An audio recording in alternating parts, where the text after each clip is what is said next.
Hey, welcome back to the Abundant OD, a show where we have real conversations with independent optometry practice owners and industry experts about building profitable, sustainable practices without burning out or sacrificing your personal life. So today I'm thrilled to have Dr. Ryan Cazares with us. Dr. Cazares is the owner and founder of Scott iCare in his hometown of Scott, Louisiana. He's a graduate of UL Lafayette and the University of Houston College of Optometry. He opened his clinic in 2013 to bring full scope eye care to his community.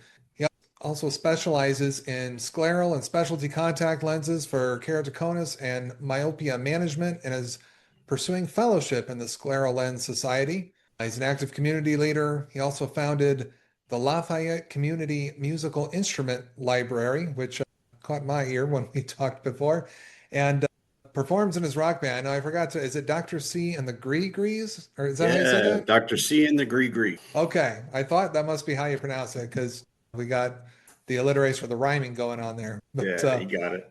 awesome. Very cool. Brian, thank you for taking the time out to talk with me today. I really appreciate it.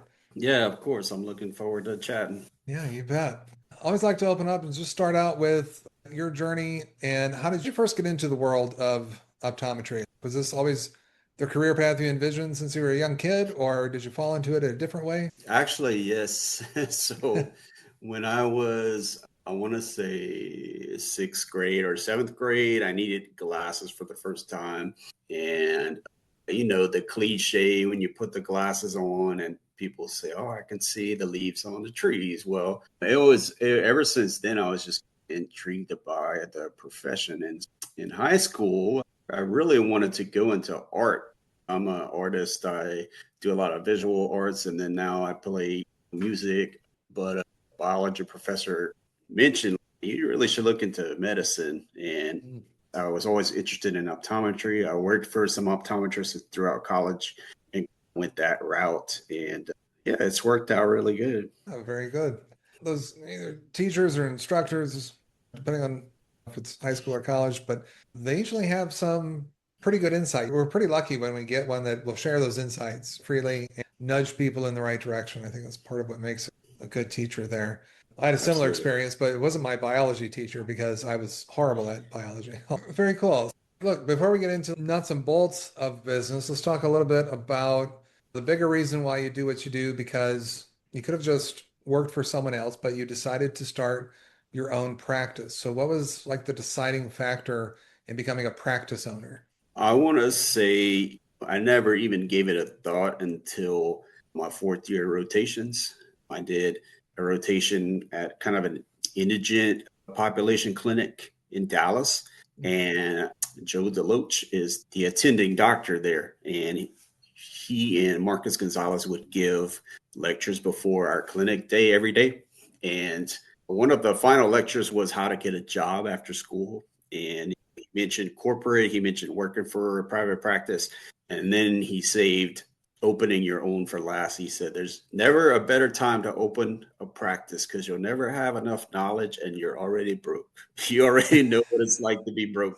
And like, I took that to heart. Like, I didn't have family and it just had my loans to pay back. And like, why not just do it now? And I'm so glad I did it because you only get more bills as you get older. So glad I did it Sure. at that time. I did work out of Eunice, Louisiana for a year, traveling between three practices, but it gave me time because I had a day off during the week, and it gave me time to come up with and work on the clinic I was going to open. Taking a step back, like feeling like you almost had to take a step backwards and how that might be that there's probably a lot of truth to that because it's probably fairly scary for a lot of people. It is fairly scary. I've been through it. It's no probably for people in any industry to leave a good paying, what they feel like is a secure job and go start something from scratch, right? From the ground up. And that's how you started, right? You didn't take over another practice. You started Yeah, your own like cold start. yeah. I started cold, but I had faith in my community. We Hmm. are a suburb of Lafayette, Louisiana, and there are plenty of towns surrounding Scott that you have to go through Scott to get to Lafayette. And basically, how Louisiana works, you have Lake Charles, you have Lafayette, Baton Rouge, New Orleans, and then Shreveport way at the top. And that's pretty much where all of the population is. So I get a lot of commuters that come to the practice. And now that I'm more into specialty contacts, I get a lot of referrals. So I had a lot of faith in people coming to the practice. And Scott has about 8 to 9 thousand people and never had an eye doctor. And I got to roll the dice, but I felt really safe about it. So Yeah, cool. Yeah, that's a pretty decent population. And then to all of a sudden have this eye doctor right in their backyard, right in their mhm, neighborhood. Very nice, huh? I'm glad that worked out so well. absolutely. That's great. Let me ask you this. If first off, let's just go with more about your vision. So starting to pieces together that what we were just saying, like Scott didn't have eye doctor before, and so you were filling that gap for the community. Are there other things that you look for to try and have even a bigger impact on your community? What type of impact do you hope your work has for either your patients, but even the community at large? Yeah. Just going through optometry school, I think most people coming out of school can realize that at some point they're going to really change someone's life, okay, whenever they help them see. And by the time you've practiced 5 or 10 years, you've probably saved some lives, whether it's catching a tumor or some kind of eye finding that leads to a discovery of a tumor or a stroke or something like that. So really, I just wanted to help people. I wanted to help the community that raised me. And that's really what it came down to, helping the community that raised me and giving them access to quality eye care. Sure. Okay. All right. So we talked before a little bit, and I mentioned it in the intro about founding the musical instrument library. Do you want to talk a little bit about that? Yeah, Cool. yeah. So I'm almost a lifelong musician. In middle school, I played trumpet. It wasn't really for me. In high school, I picked up the guitar and really Mhm. flourished with that. Started a band, a rock band. We were like regionally successful, but then it came time to let's become an adult now. And so I went off to school. And the first thing I did when I moved back was start another band. I just love music. And Lafayette has a cool event called the 24-Hour Citizen Project. It's Hmm. basically a Mark Tank, but Okay. the pitchers are people with community ideas. And Oh, the backers are like local businesses that want to give back to the community and donate to a nonprofit. And okay. so I came up with this idea for the musical instrument library. We won $5,000 to get started, and it really took off. We've had hundreds and hundreds of checkouts. And the way it works is you go to the actual library. We partner with the library in Lafayette, and you have a library card. You can check out an instrument for 4 weeks. You bring it back, you can try another one. And the idea is Mm. to not only allow better access to instruments because they're double the price they were when I was a kid, Sure. legit double the price. Not only allow more access, but what if you invest in an instrument for your kid and they weren't meant to play that one? Like you Yeah. bought a drum kit and the kid was supposed to be playing fiddle all this time. The kid may never get to play the fiddle because all your money went to that drum kit. It's been cool to see the impact on the Yeah. community, and it also helped the local music stores because they are able to sell more instruments to people who have tried them out. So it's been really cool to see the impact. Yeah, for sure. I think that is fascinating. And I've heard about different libraries of things, let's call it. I think that's actually what our local library here outside of Fort Worth calls it. But I've never seen musical instruments, not that I've checked out tons of libraries, but yeah, I just thought that was a very unique thing. And being a band guy myself back in the day, not a rock band, of course, we were pretty good jazz ensemble. I played the saxophone. And I lucked out that I stuck with it. I know a lot of people who are in that spot where they try out one or two things, and sometimes either the kids get burnt out on it or the parents are like, we can't afford to keep buying these instruments. All the things, right? There's a lot of different things that could go into that. So, yeah, just being able to even get one and mess around a little bit with it and get a feel for it before you actually commit is super cool. Yeah, and we So, have a lot of Cajun instruments. The Cajun music flows heavy here. It's a very social thing. Last Okay. weekend was they just had a Cajun music festival, Cajun and Zydeco, and you can go and check out an accordion or like the little rub boards that they play, a fiddle. Yeah, we don't have mouthpiece instruments just because that's like a sanitation issue, but Yeah, we have guitars, fiddles, accordions, bass, all of that sure. percussion stuff. So it's cool to have even just access to those kind of things. Oh, yeah, for sure. No, that's great. Yeah, very cool. And that makes a lot of sense too, that it's been helping out the music stores. We are hitting a lot of boxes there in the community for helping with that. So that's awesome. We're impacting a lot of people. Yeah, for sure. Awesome. Back to the business side for a moment, if we can.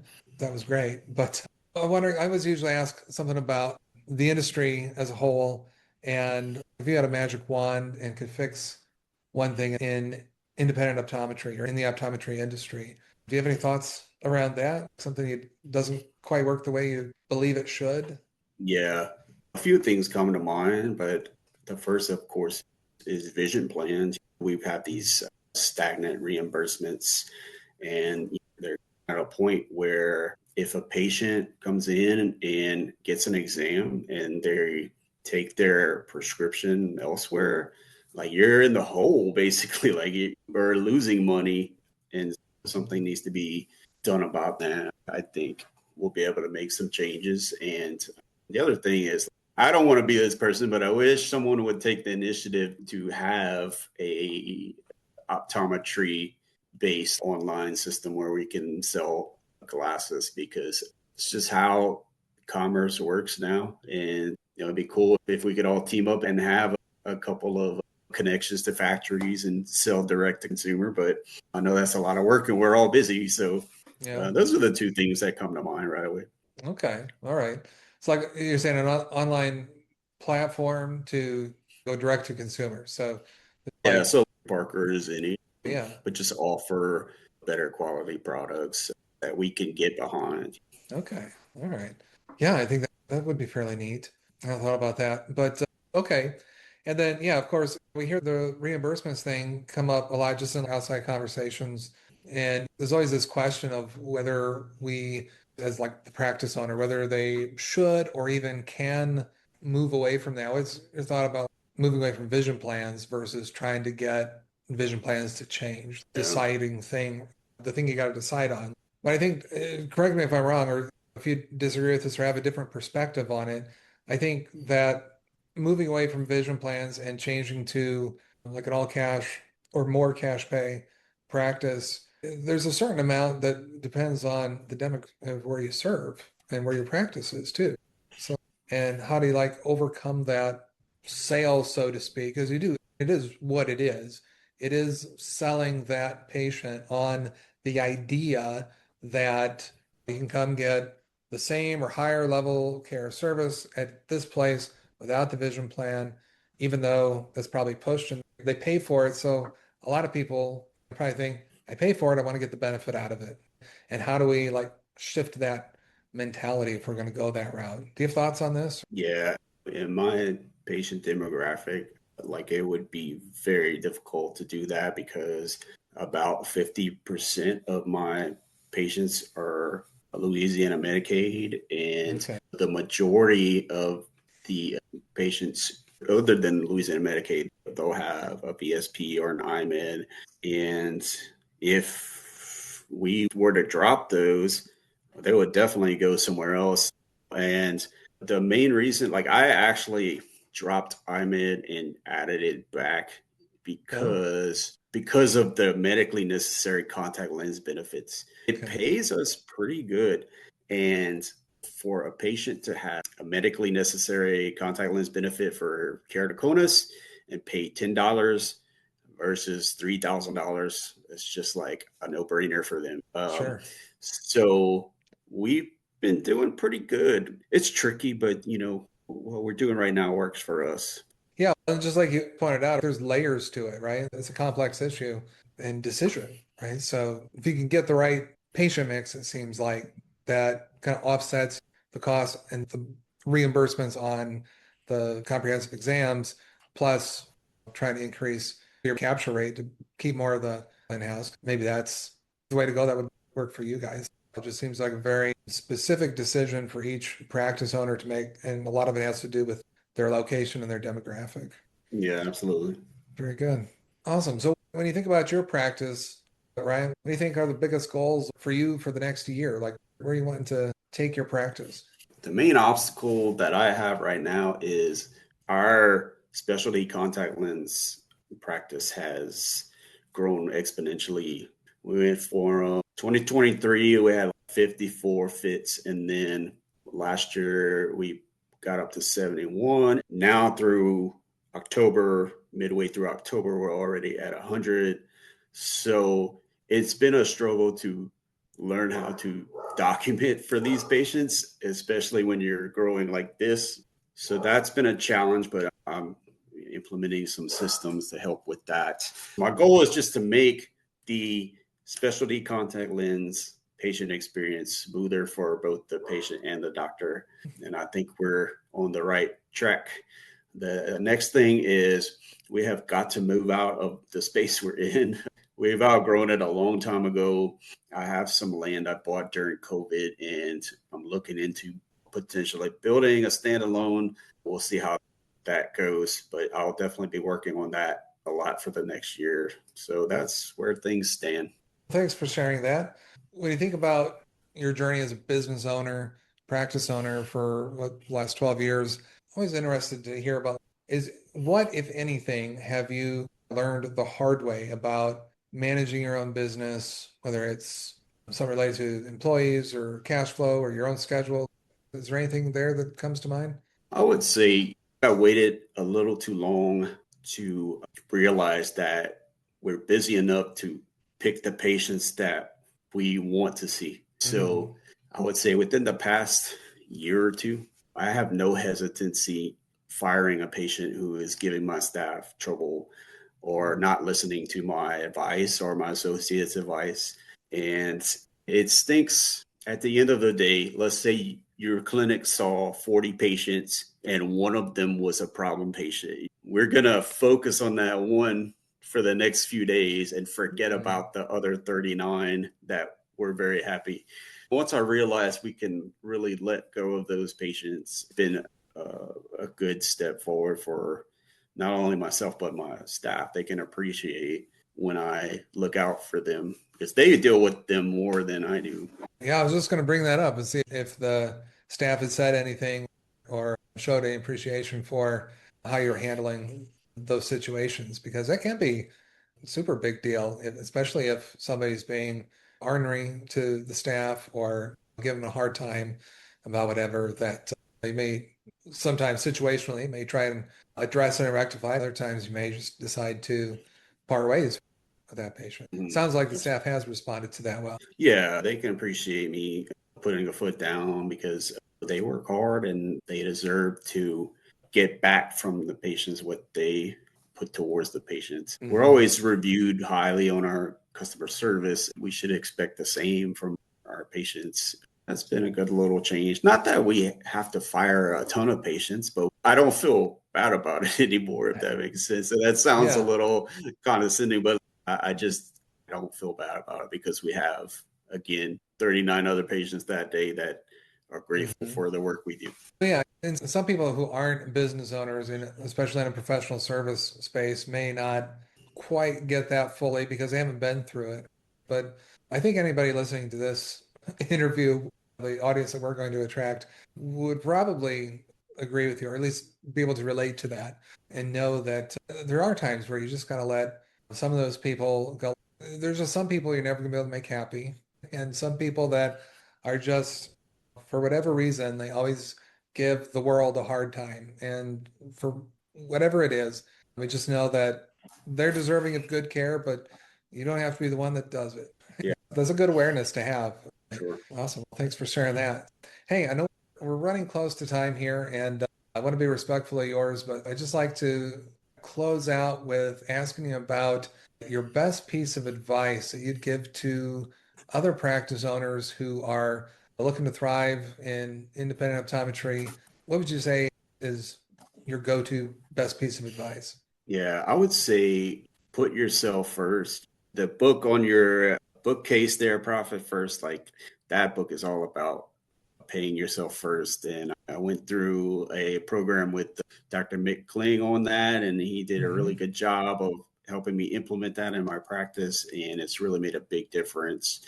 And then when it comes to hiring and firing staff, put yourself first, put the clinic first. You may feel one way about a staff member, you may be sympathetic towards them and their situation, but I've had to let enough employees go where I know that as hard as it still is, it's never easy. I know that the next day things are going to feel better already. You know what I mean? Yeah. So don't forget to put yourself in the clinic first. Mhm. It's tricky and it feels bad to let someone go who may just not be a good fit. Maybe they're a good employee, but their personality doesn't fit, or maybe their personality fits, but they don't meet the role that you need them to meet. You and the employee are probably better off just when you put yourself in the clinic first. So always think about putting yourself first and doing things that make the clinic run as efficiently and smoothly as possible. Very cool. Very good. Well, thank you for sharing that and for all of your insights today. I really appreciate it. And I think our listeners are going to get some good stuff out of that. Final parting question. Sometimes, usually I ask about if where people can connect with you if they want to collaborate or help each other out in the optometry community. But also, I'm interested to know, does Dr. C and the Gigi's have a standing like date they're going to play again sometime soon? Yeah. One thing I did during COVID is I bought this house shortly before COVID, maybe 2 or 3 years, and there was a useless gazebo in the backyard. Like it wasn't big enough to really provide shade or shelter from the rain, but the slab it was almost huge. So I knocked it down and I had a stage built in my backyard. Oh, So wow. next weekend we're gonna play in my backyard. Oh, Um, cool. usually we play around downtown Lafayette, and it's always a good time. But yeah, we're on Apple Music, Spotify, and all that stuff with YouTube. Oh, okay. Look up Dr. C and jam out, man. That's awesome. Very good. I'll definitely be checking it out. Brian, thanks so much. I appreciate it. And you have a great rest of your day. And hopefully our Okay, paths will cross again sometime soon. that sounds great. Thank All you. right. Thanks a lot.